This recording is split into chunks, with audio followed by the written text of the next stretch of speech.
Hello student, I am Biraj Singh, a lecturer of GSM Polytechnic College. Today we will discuss about image compression model in image compression technique in digital image processing. At first, what is the image compression model? What is the purpose of image compression? Okay. In image compression model, the general technique for reducing or compressing the amount of data required to represent an image are addressed individually. There are three general techniques are present to compress an image.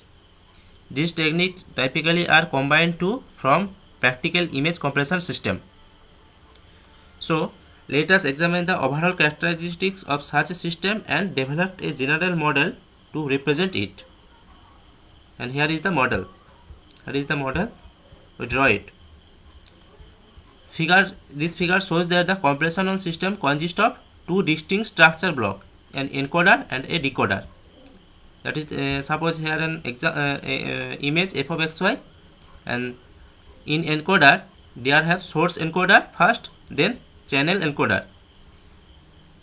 A image passing from two sides, then it enter in a channel, and then it enter in decoder. In decoder there have two block, channel decoder and source decoder. Then we get a compressed image, that is f cap xy. Okay.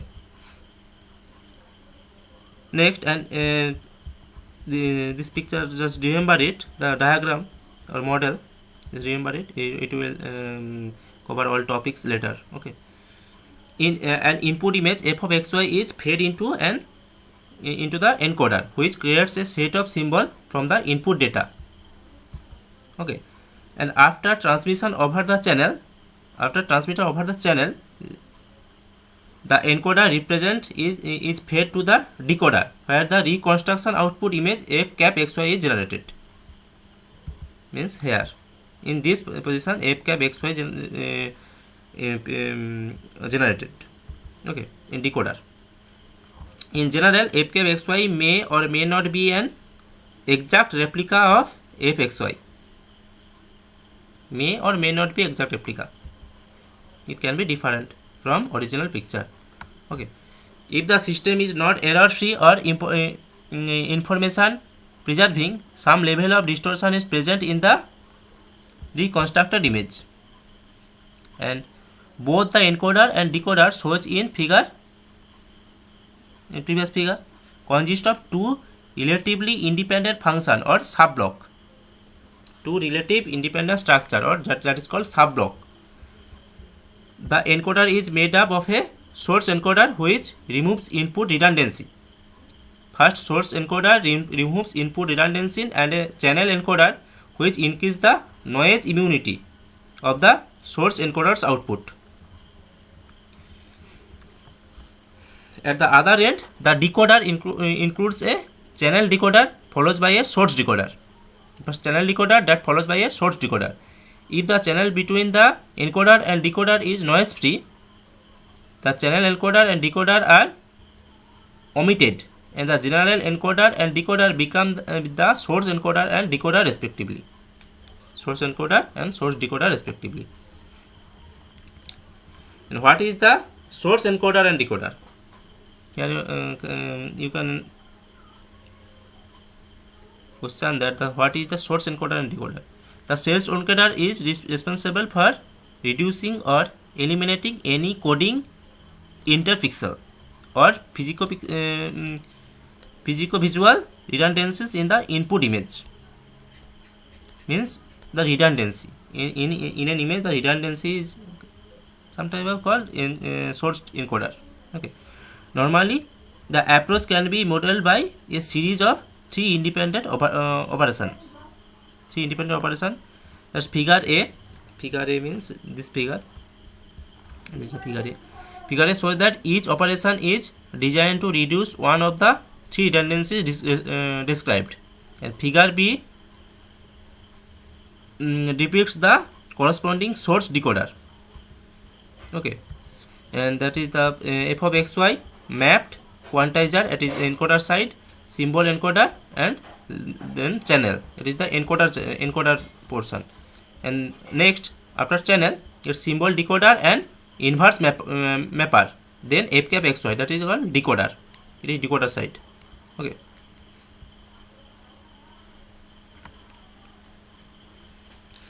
In the first stage of the source encoding process, the mapper transformer the input data into a formal design to reduce interpixel redundancies in the input image.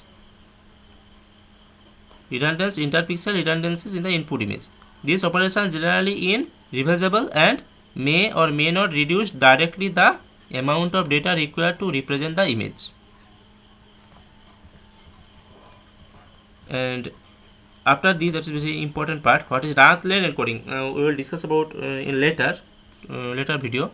The run length encoding. You just remember it.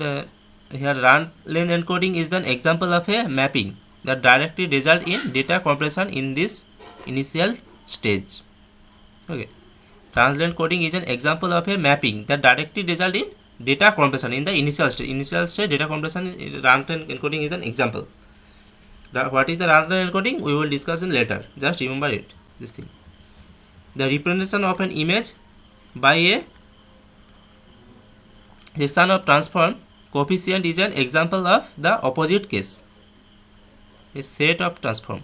The representation of an image by a set of transform coefficient. Set of transform coefficient is an example of the opposite case. And here the mapper transform the image into an array of coefficient. Array of coefficient. Collection of arrays. Collection of coefficient. Making its interpixel redundancies more accessible for compression in later stage of the encoding process. And the second stage or quantizer block in figure reduce the accuracy of the mapper's output in accordance with some prescribed file criterion. Okay. And the stage reduces the physico-visual redundancies of the input image. In this stage, second stage, this stage reduce the physico-visual redundancies of the input image. Okay. And the operation is irreversible, that is must be omitted when error-free compression is desired. When error-free compression is desired, the operation is irreversible, be omitted. In the third and final stage, of the source encoding process, the symbol coder creates a fixed or variable length code to represent the quantizer output and maps the output in accordance with the code. Okay, very simple things. The term symbol coder distinguishes this coding operation from the overall source encoding process. The term symbol encoder here in the symbol coder distinguishes this coding operation from the overall source encoding process. Overall code. Okay. In most cases, a variable length code is used represent the mapped and quantized dataset. Most cases, variable length code is used to represent the mapped and quantized dataset. And this operation is reversible. The whole operation is reversible. And the source decoder contains only two components. In previous, we discussed the source encoder, and here the source decoder contains only two cases, that is symbol decoder and inverse mapper. Okay, symbol decoder and inverse mapper are in only two components of source decoder. Okay, thank you.